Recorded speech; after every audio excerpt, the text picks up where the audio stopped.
figured that. It should be there again, Chandra, for you. Okay. Zip in it if you want. I didn't try to think about that. All right. Well, Bill, I think we'll turn it back over to you. All right. Well, this is going to be geared a lot to both our quiz masters and our scorekeepers.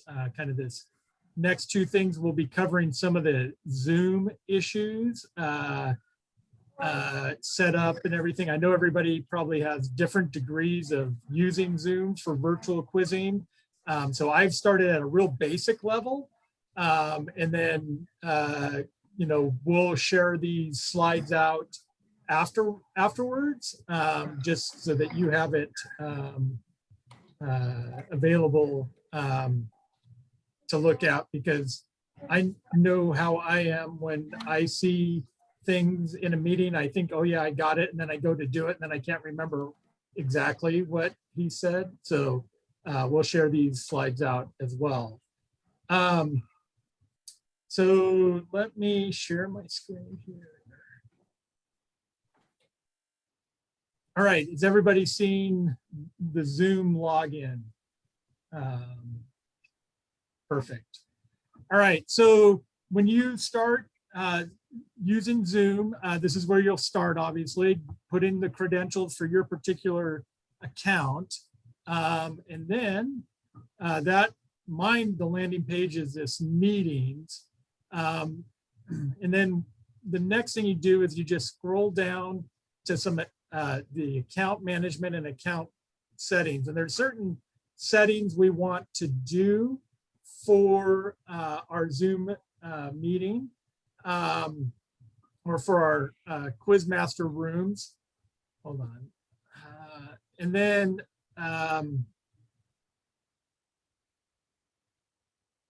so you will, so you'll get some, we'll go through some of the settings that you'll want to make sure that you have.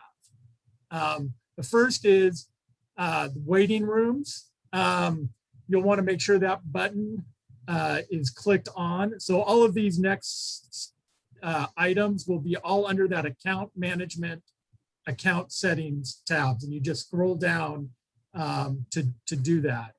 And so in the waiting room, I'd always turn the waiting room on, mostly because you don't have anybody kind of coming in mid quiz. As we'll talk more about, the only people that should be in the quiz area or on the Zoom are the quizzers and the coaches. Everybody else, everyone else will be live sending these out on YouTube. So all of our rooms will be on YouTube, which we'll go through how to go get that set up. So all of our interested participants, parents, or others who want to watch, they should be watching on YouTube, not in the Zoom rooms themselves, so as to keep the Zoom rooms pretty clean, so to speak. And so Quizmaster, Scorekeeper, and others. So the one thing the waiting room does is it allows you to kind of control a little bit of who can get in and out of that room. I know some Quizmasters like not having the waiting room, so quizzers can come like straight back in. Ultimately, I guess to some degree, that's going to be your choice as how you want to run your particular Zoom room. But I personally like the waiting rooms just to be able to make sure that we have that, that you're controlling who's in and out of the room and when they're coming in and out of the room. The next setting is usually, I always like to have on, is muting all the participants when they join the meeting. That way, if you do let somebody in, they don't come in with any background noise in the middle of it, without intentionally unmuting. Another setting is, this is under screen share. And so what I like to do is only allow the hosts to share their screens. We'll get into how do we let our scorekeepers share their screens if the quizmaster is the host.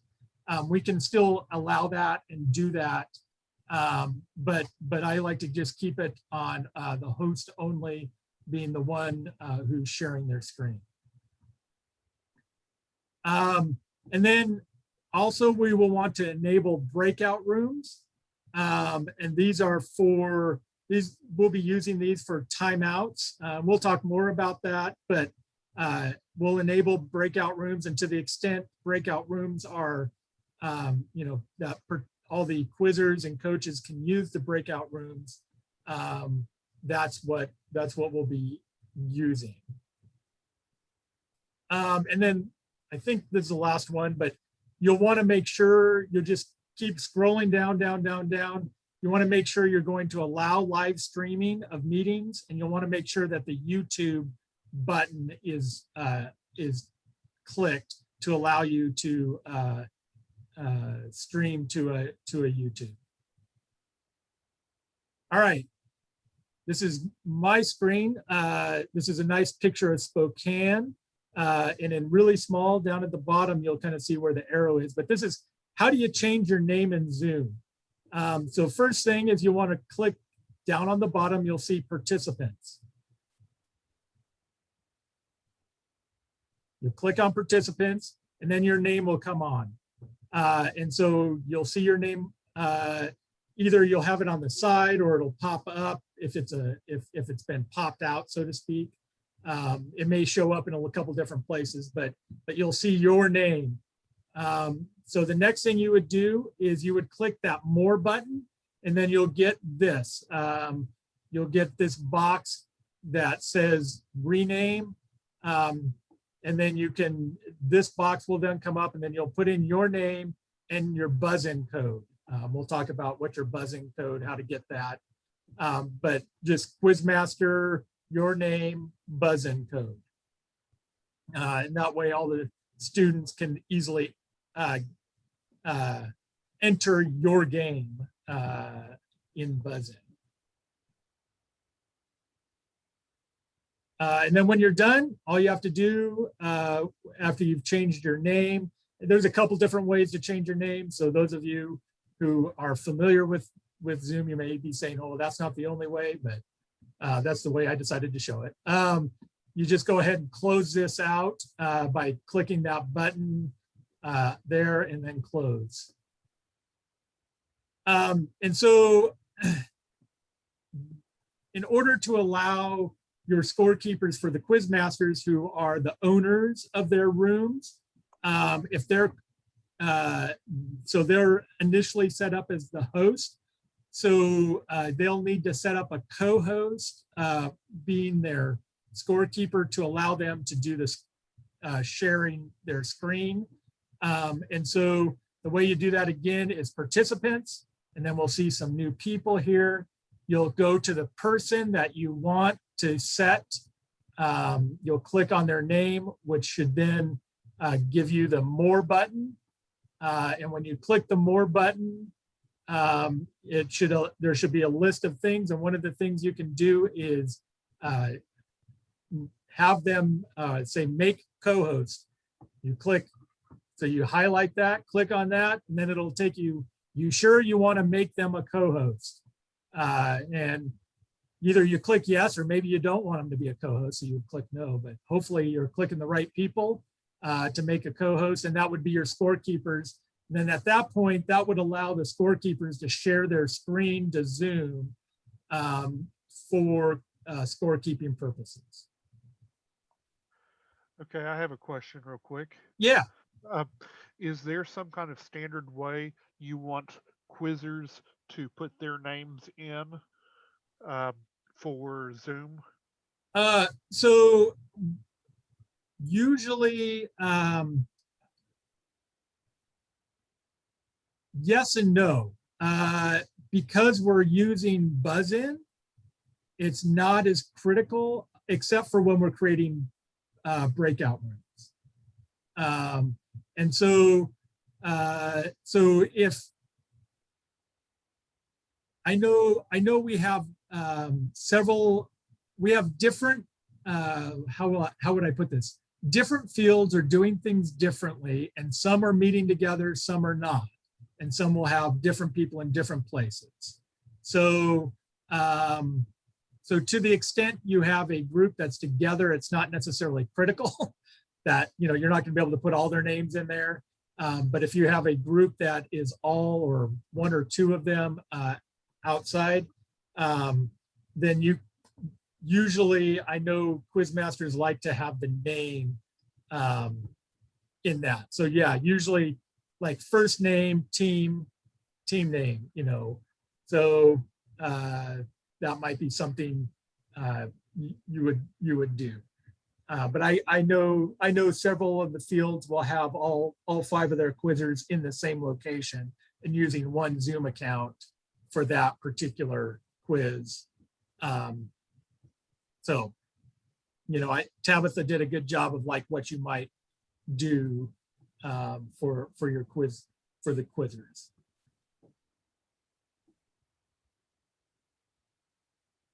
Any other questions on that? Thanks, Matt. That was a good question. So scorekeepers, basically, I couldn't get this one to work on my snipping tool. Oops, let's go. But basically what you do is you click the share screen, button down on the bottom of your Zoom. And then when you get there, it's pretty intuitive at that point. You just need to select the screen you share and then just start the share. And so that should work. If you're having any issues with that, would Keith be the guy to talk to? I don't know. I'm not sure we've figured that out. We'll let you know who to talk to if you have any Zoom questions. We'll come back to that and let everybody know. Andrew's probably more familiar. They use it for business a lot, so he's probably. Okay. All right. We'll get you somebody if you're having any issues with your Zoom or sharing screens or anything as well.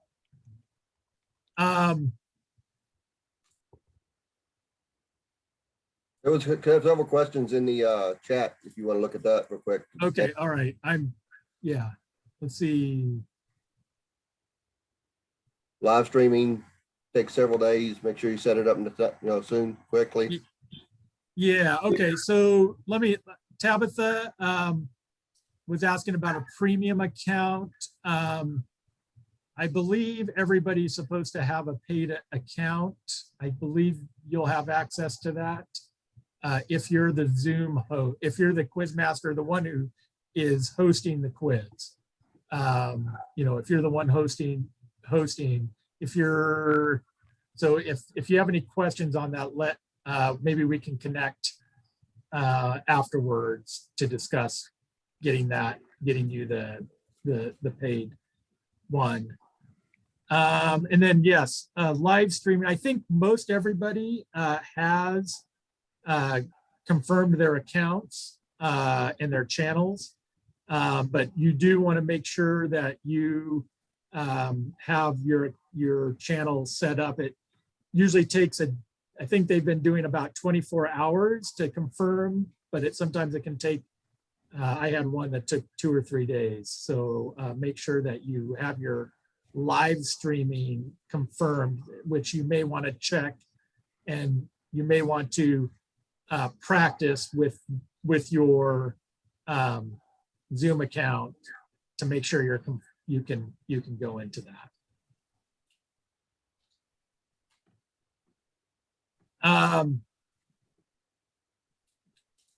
And then, so streaming to YouTube. So what you'll want to do is you'll want to click the more button. So if any of the options down on the bottom aren't there, they're all under the more button.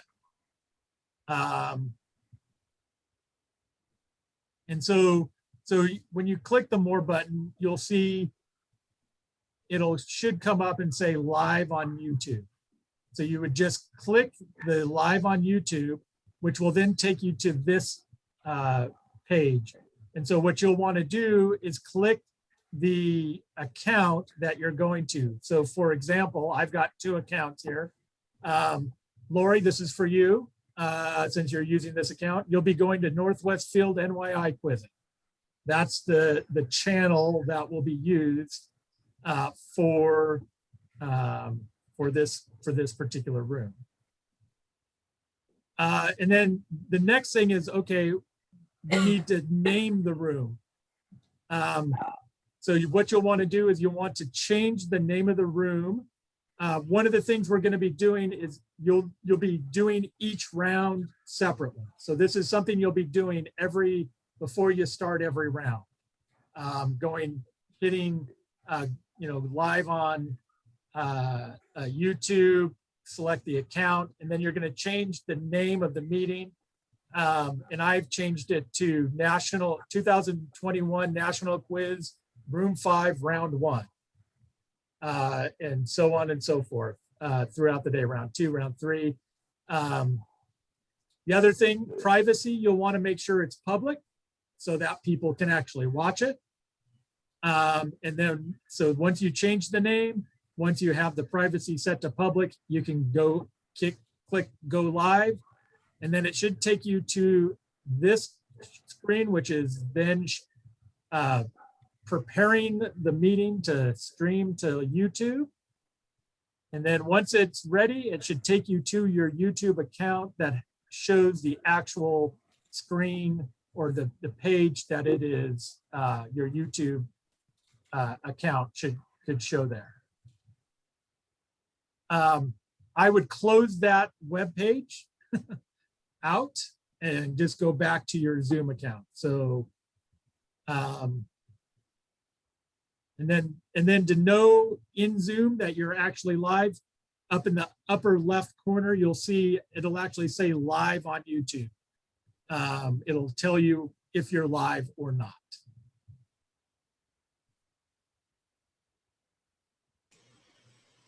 And Bill, just let me add, the reason that's important to do that for each round is that if it becomes a continuous feed, YouTube has flagged that before. I think Melissa had some issues with that on Eastern's field, and they've taken down the feed because it's a continuous stream. Right.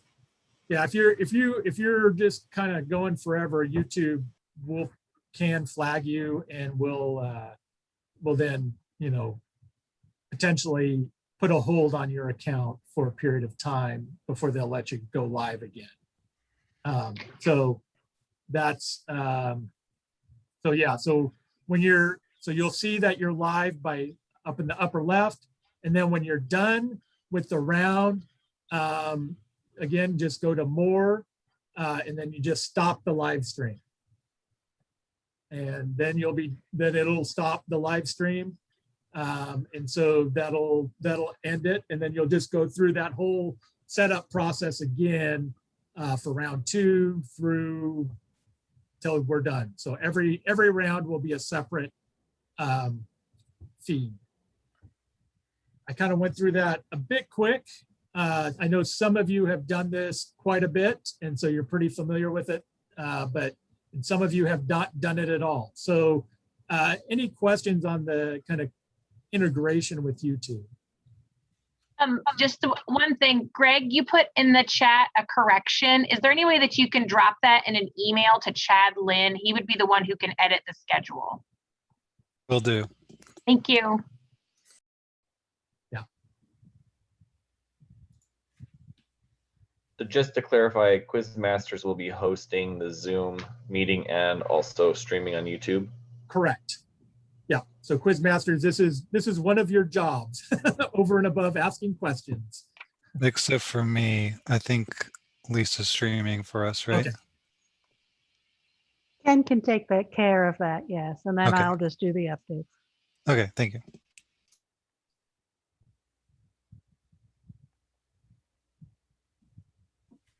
All right. Any more questions on the YouTube piece? I know that's a big piece and a big kind of different part. And again, for those of you with your accounts, I would just maybe practice just setting up a live stream. Where I previously clicked public, there is an option to go private so that you can test it without everybody in the world seeing that you're testing. So, you know, I don't know how, well, yeah, so that's something you can do just to make sure it's all working and kind of happening for you.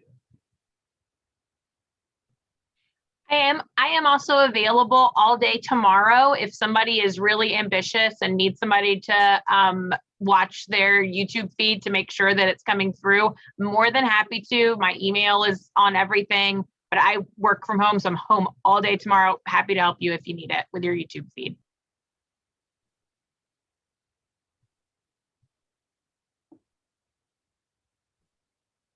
All right. So the next step is breakout rooms. So we'd like to use breakout rooms for timeouts to the extent that we can.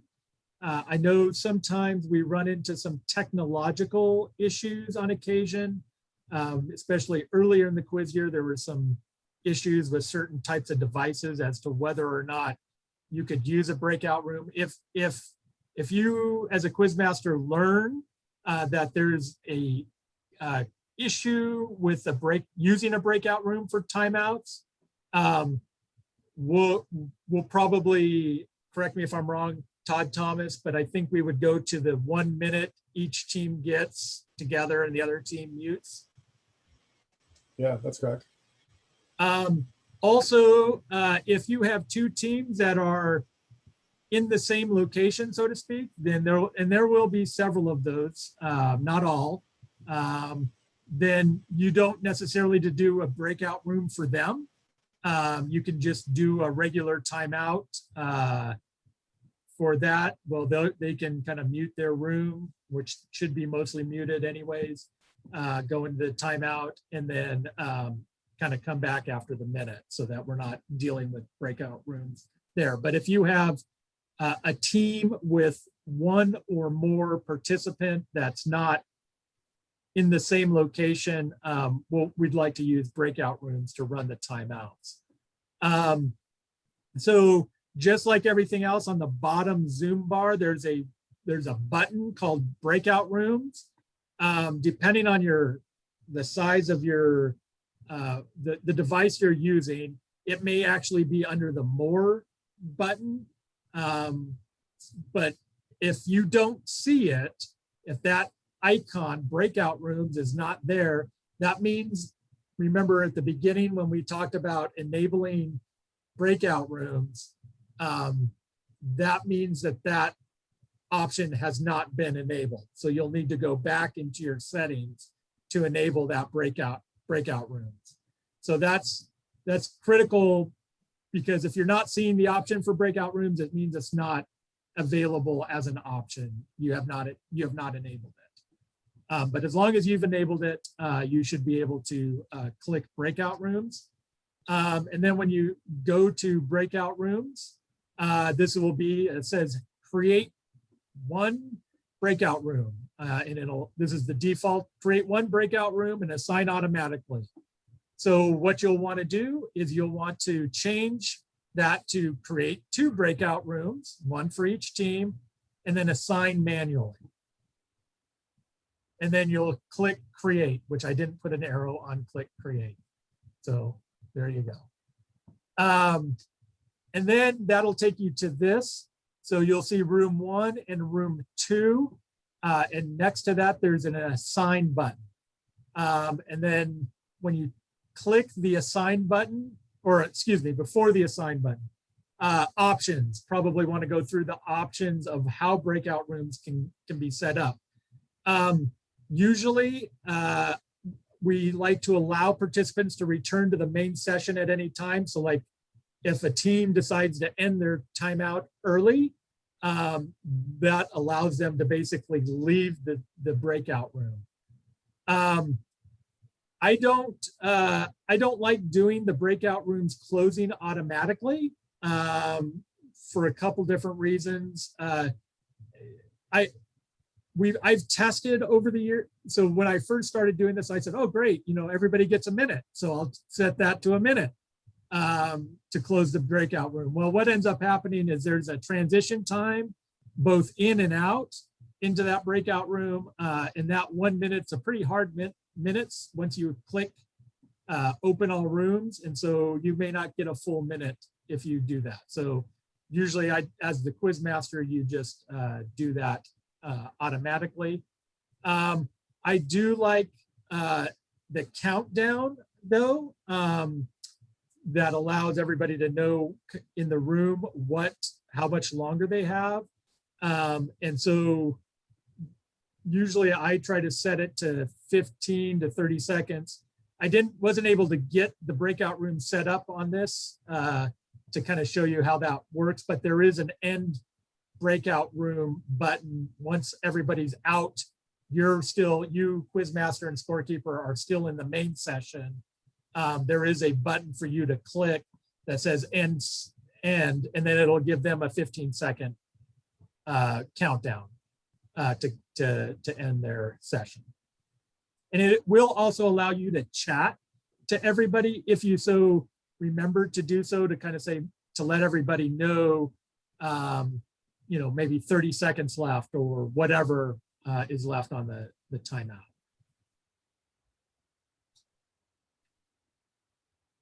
So now that you have the options figured out, you just click the assign button, and then everybody there, you'll just assign one team to one room and the other team to the other room. And then once you've done all the assignments, you just click open all rooms, and all the participants will click a button on their side, and they will all of a sudden be in with just their people. And then when it's all done, they'll all come back to you. And that's any questions on breakout rooms or timeouts?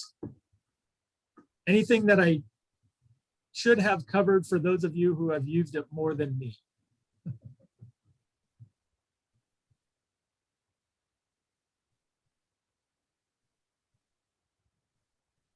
All right, so that's all I've got on the Zoom questions, the Zoom piece of the quiz. Any questions about Zoom?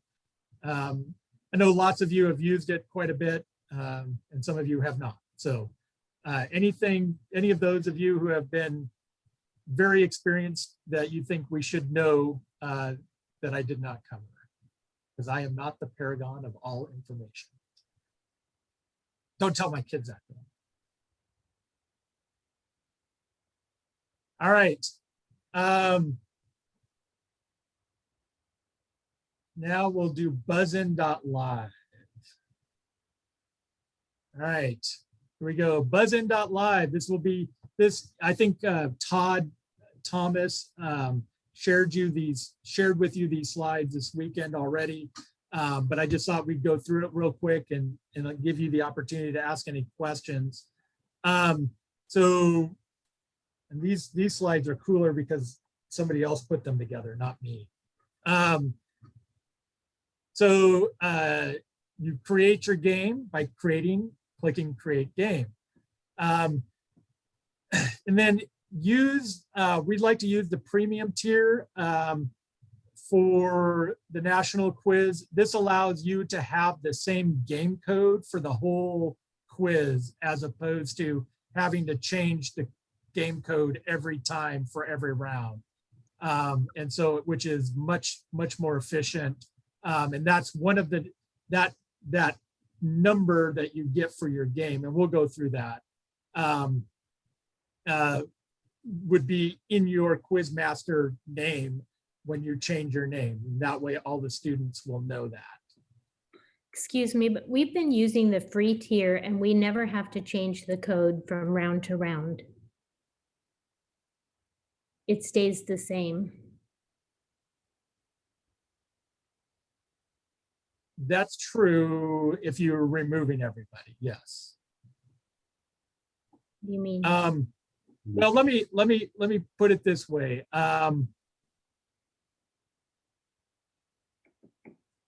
You are free to do to use the paid subscription.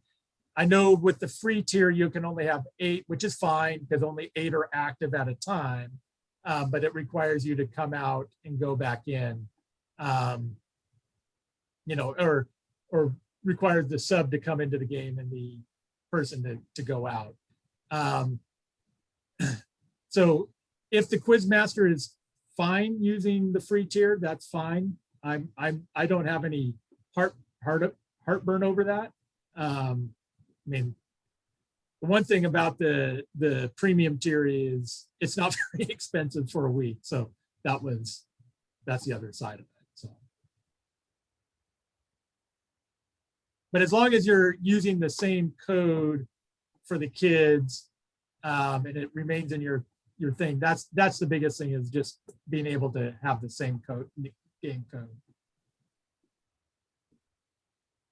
I do like being able to test the sub and having the sub in Buzzing Live at the very beginning. I will let the quiz masters make their own choice on how they want to handle their rooms. And again, we'll get to that. Well, we'll get to this. We will reimburse you for your $1.99 1-week key if you so desire. So don't worry about that. We can if that's a issue.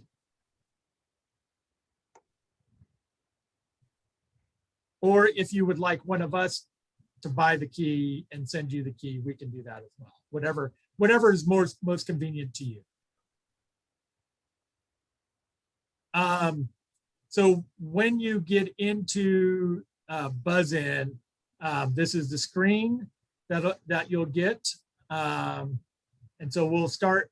The biggest thing is just getting your settings right in Buzz-In. So you get your game code. So I'm picking on Paul because he's room 1. So this is how you might want to set your room number. Quizmaster Paul 225480.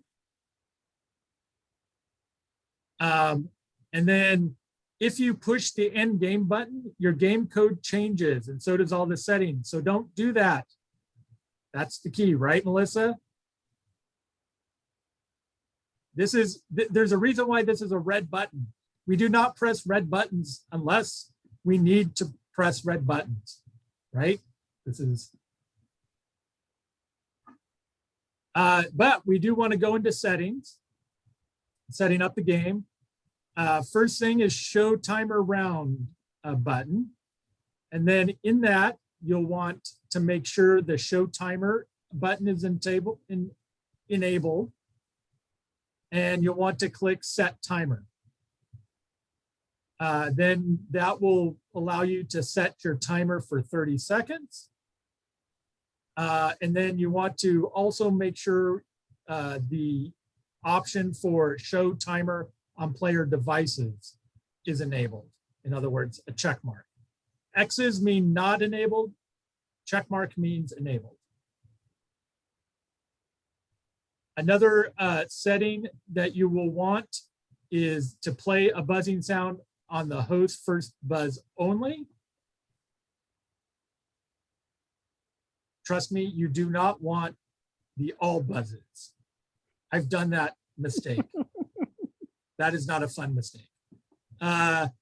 And one buzz only, make sure there's an X there.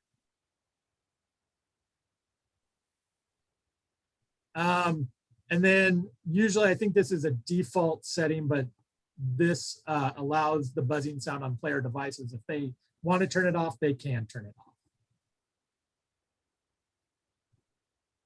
At the conclusion of the round, you can use this red button to get rid of them, but don't end the game. William, would you go back one slide, please? Yeah. I'm pretty sure, you do. One buzz only. I always check that because I only want to hear one buzz. I don't want to hear everybody's buzz. Well, So it won't, yeah. Go ahead. Yeah, it won't let you play it. So even if you have the X by one buzz, as long as you have the playing a buzzing sound on the host, that will only play it one time. The difference is one buzz only shows you one jumper. The setting that Bill had talked about on the last slide, that check is up there in error. But the setting Bill had talked about last time, the playing a buzz on the sound, first buzz only, that shows you one buzz, but it will let the kids see the full list of who jumped and where they were in jump order. So it's helpful gotcha. for the kids and for the coach. Okay. Yeah, I saw this 2 slides were different. That's why I wanted to be sure. Yeah. Okay. Next one, when the players join, it's always good to test the jumps, right? Just like the quiz seats. Probably what we would want at this point to do is have the quizzers put in their name and team. So quizzer name and team, both for scorekeepers and the quiz master. So Mo did not put their team name here. So they did not do a very good job with that. And then, well, let's go back. So I know this probably is a bit self-explanatory, but currently Mo is a not buzzed player, meaning they have not buzzed in.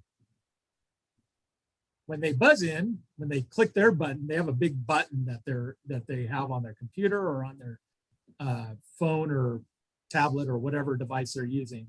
When they click their big button, they'll become a buzzed player. And so it's real easy for the students to buzz in, so to speak. And so when the first player buzzes, you'll see it'll list them all in order. Pick the first one, and then Quizmaster, you do need to click start on your timer. In the unlikely event that we have a read through with a 5 seconds,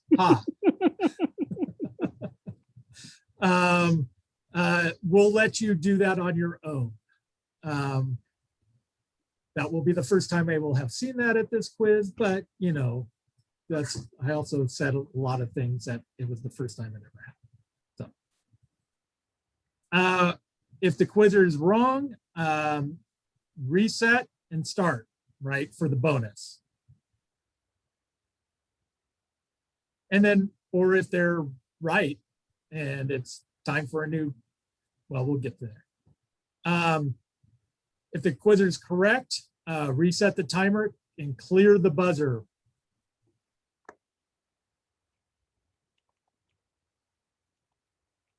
After the quiz, do not end the game. We're not ending the game. Remember, we should just have a big mark through end game. We're hitting this little yield sign thing, the little, I guess they mean delete. We're removing the players from the game.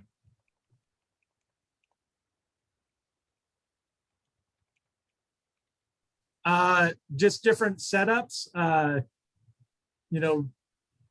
Probably my preferred way of doing it. Everybody has their own ways and information that they have available. But the 2 screens is always, I think, easier. Probably the biggest issue, and this is more of a Zoom issue than it is a buzzin.live issue, but make sure that your questions or whatever you're looking at, wherever the camera is, that's where you're looking. Even if you have a second screen, don't be looking at the second screen like I am and then reading the questions, right? You're looking at the camera while you're reading the questions. I did see a question on scorekeeper supposed to be on Buzzin Live 2. Yeah, that would be a reason. That would probably be helpful for the scorekeepers to be in Buzzin. How did you handle that? I didn't quite think about that.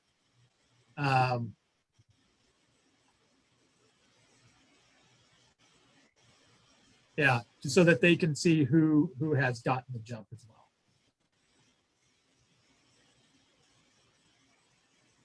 Of course, so second monitor, or you can split your screen. And that's the end of my, actually, it's not even my slideshow. You can tell it's Melissa's slideshow that I stole and made changes to. So any questions about buzzin.live? Does the scorekeeper need to be able to see buzzin.live? Because couldn't they hear the quiz master when they call on the quizzer? Oh, sure. Yeah. No, that's again.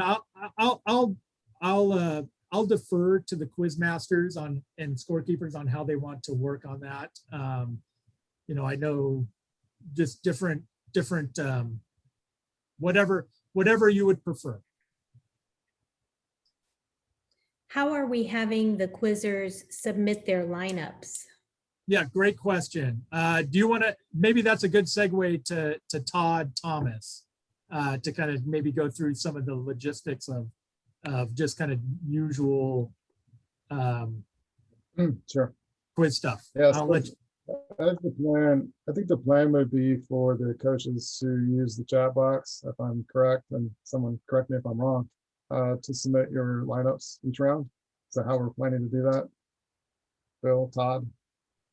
That would be my suggestion. Yeah. So just have the coaches private chat the lineup to the quiz master. Unless the coach wants to do it publicly, they can do that too. Yeah, I Well, if suppose it goes to the quiz master, happen, then that's the okay. scorekeeper doesn't have it. And the scorekeeper. They need to, yeah, you need to private message both the scorekeeper and the quiz master. But yeah, Bill, I think if somebody just wants to give that verbally, that's okay. I'm aware of a rule that says you can't do that using virtual quizzing yet. Okay, I have a question here. I may be All thinking right, about. so did you want me to take over, Bill? Yes, someone like this? All right, please, Bill. Yeah, but Matt's got a question. I may be thinking about this backwards, but I'm trying to put all this together here. You said earlier that you want the scorekeeper to share the quiz machine screen to have the scoreboard up.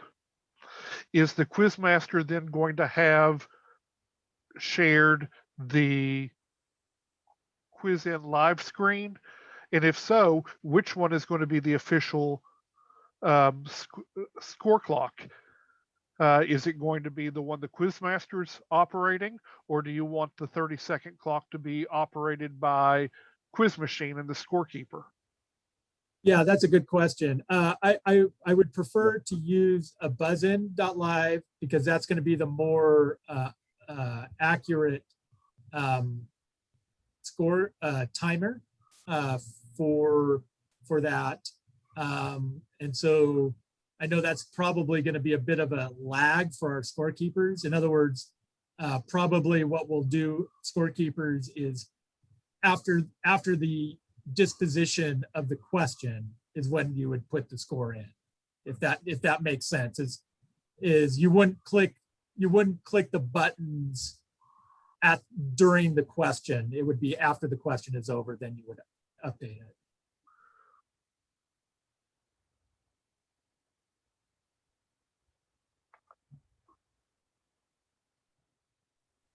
Any other questions about what Bill covered? Back to Okay, what I'll Matt make was mine. saying, Okay. how often do you want the scorekeeper to share screen and give the scores? Yeah, I'm going to cover that, Lisa. So I think I'll just talk about that now. I think it's probably a good idea to do that maybe every 5 questions, if we can get that habit. I kind of debated if that was too much, but as long as you're just making it a quick statement of score every 5 questions, I think that's best.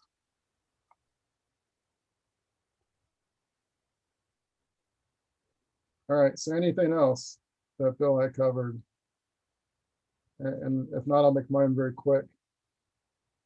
And if anyone has any opinions on this, we don't have like an official rule book saying how we need to handle virtual quizzing. So these are hard and fast rules, more guidelines.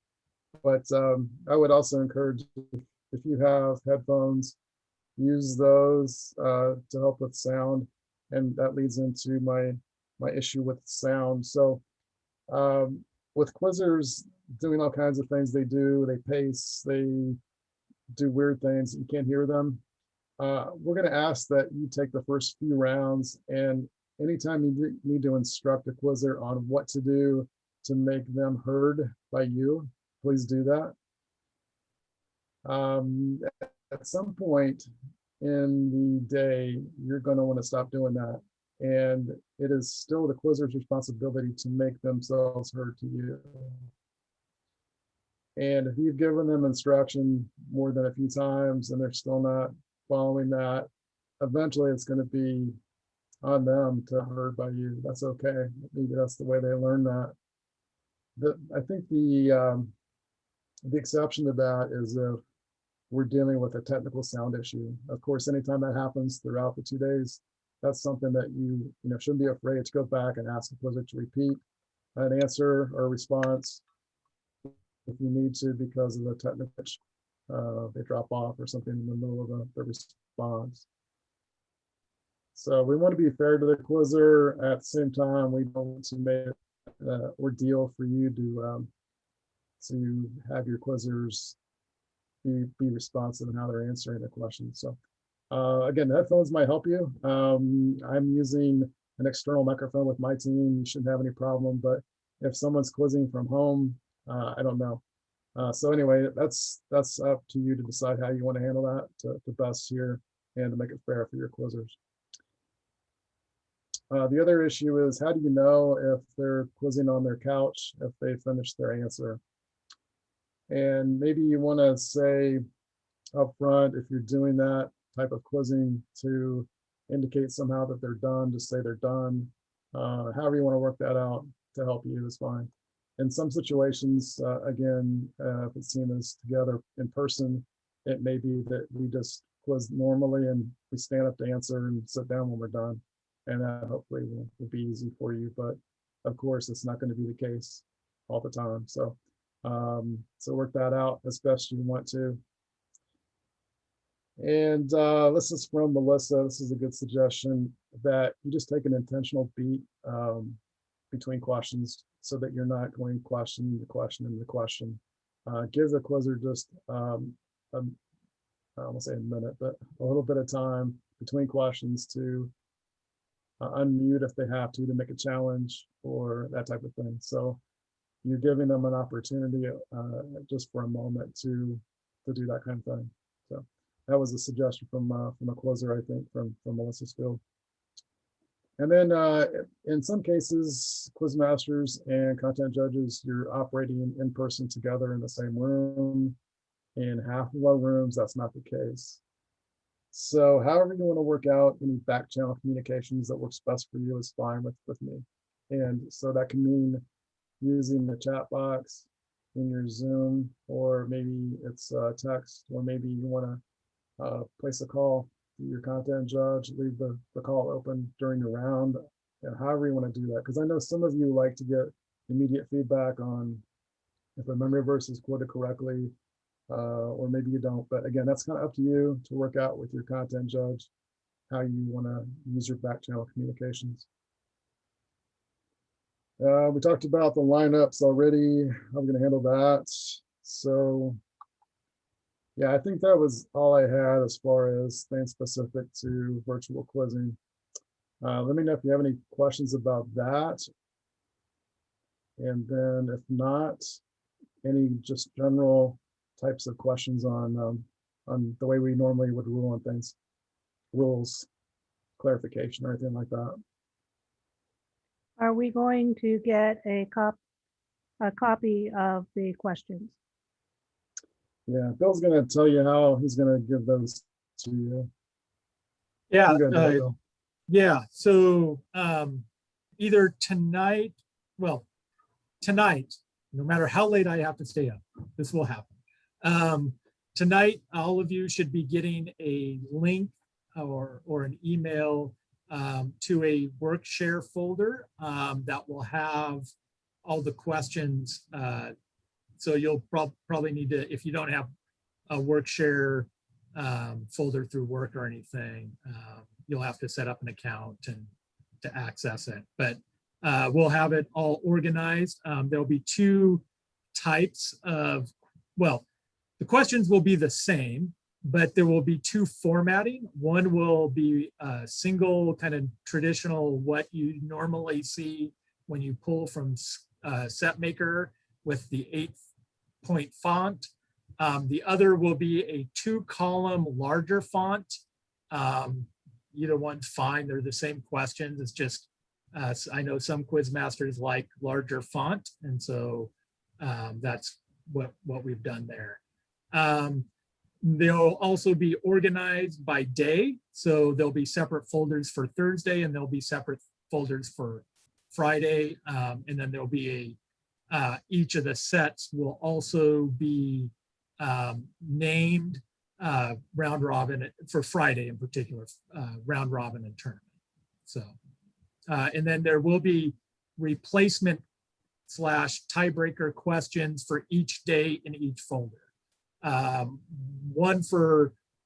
there'll be one for Thursday, replacement sets for Friday round robin, and then a separate replacement set questions for Friday tournament. I'm going to, so Tabitha, I'm going to get them out tonight, or at least get you the access to the folders tonight. I'm West Coast, so it's not too late for me.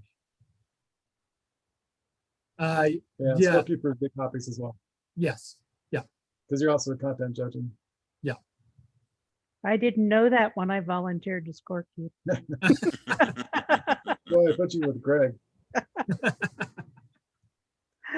And one of the things that came up in one of our quizzes was the be careful when you're doing bonus or replacements that you randomize a little bit, because some of our quizzers were like, well, we heard that replacement question 3 times already because went to the same one.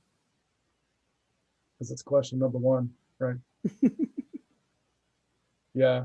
And then I would also remind everyone just to verify that you're using Thursday's questions on Thursday and Fridays on Friday.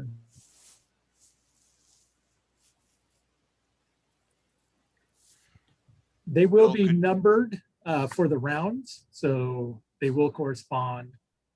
But yeah, it's always good to make sure. Bill, could you copy me on the questions when you send them, just in case there's issues from a tech side? We've got those available to us. Yes, and I should also mention there will be some replacement sets in the event of a water landing, so to speak, if we need. So we'll have those available as well. All right, any other questions? I know we are recording this training session, this officials meeting. And Bill, are you going to make this available to everyone for reference? Yeah, I will do a little bit of editing, but yes, I'll put it up on, I'll put it out probably on the YouTube channel for officials. What is the consensus, or what is the rule on coaches in the buzz-in? Should coaches be in the buzz-in or no? Is there a reason they should be, Melissa, or not? No, so I see Matt shaking his head no, but you go back and forth. If you're with your team, then there's no real reason because you're all together.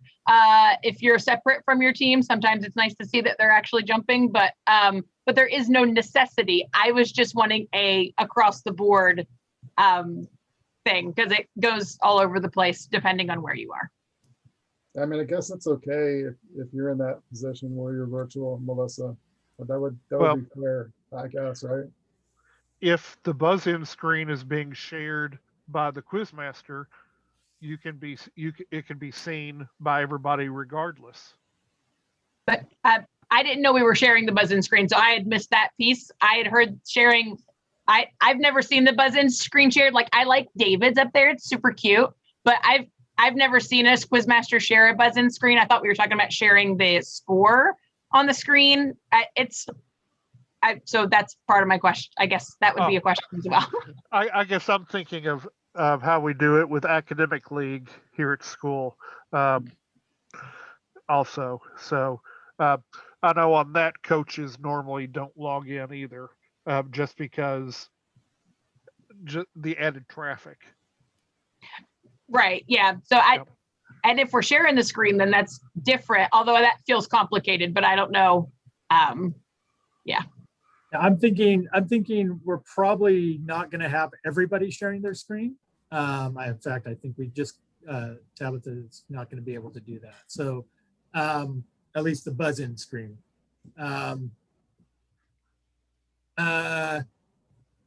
Here's what I would prefer. This is me.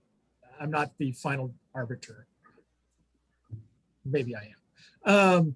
If you're a coach that is not with the team, I don't necessarily have a problem with them logging in because they have no ability to see what's happening, outside of that.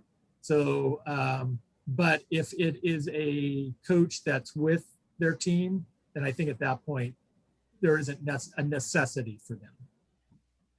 And to kind of get to Matt's point, although I know buzz-in accounts for latency, I don't know how great that is, and the less bandwidth we have, we're taking, I think that's better. But I'm now talking way outside of my area of expertise. So Yeah, I concur with Bill on that, Melissa. I know on our district, most of them are used to using, are used to sharing buzzin.live as part of their screen. At least the part that shows how many seconds are left. I mean, you might not show the whole list of names just because it takes up so much real estate on your screen, but you can show the little box of the time. That's usually workable. Does anyone know if there's a way to keep Quiz Machine from going full screen? Maybe we could scale it and have them next to each other. I don't believe there's a way to do that. No, not currently. Okay. I think the other thing we got to be careful of too is not everybody's going to have buzzing on the same computer. They're going to have it on a separate device, and then sharing gets really difficult. Yeah, and the more things we ask Zoom to do and share, the slower Zoom will go for everybody involved. So as the quizzing is the most important thing, and all the rest is just decorative. And the quizzers will be able to see the timer countdown on their buzz-in on their end without it being shared to them.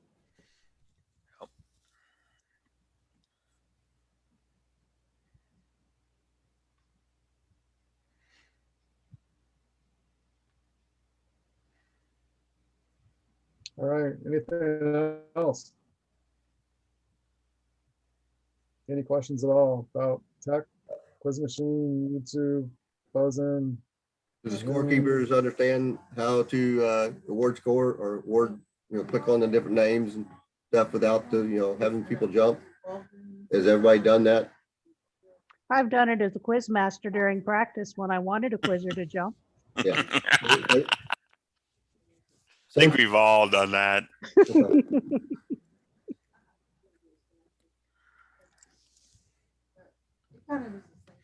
Okay, well, again, this will be made available to you through Bill. You need to revisit any of this. The links might be helpful to send too. So when score, if they get the answer correct, we just double click on their name then, right? And it just pops open the screen. Okay.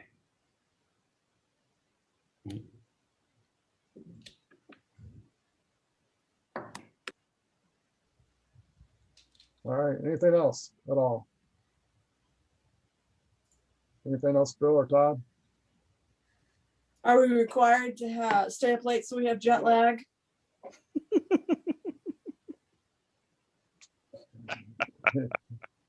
It was, Lori, you're free to come hang out with the quizzers at NNU. You know what and that'll give you enough of the feeling. So I was almost able to finish my setup. I got to that last place where I heard other people were having problems where it wouldn't let you go to it wasn't accepting question number one or round number one.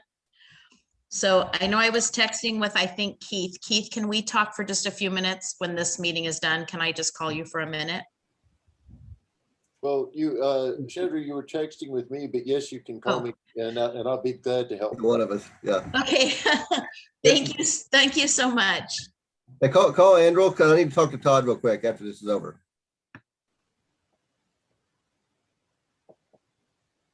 All right, well, if there's nothing else, again, I wanted to thank you again so much for doing this. So different, obviously, than what we've ever done. A lot of challenges to make this work. And just appreciative that you guys are willing to go that extra mile to make this work. So again, thanks for your time. I'm sure it'll be a lot of fun, even though it's virtual. So blessings on all of you. thank you all. Thank you, everybody. Thanks everybody.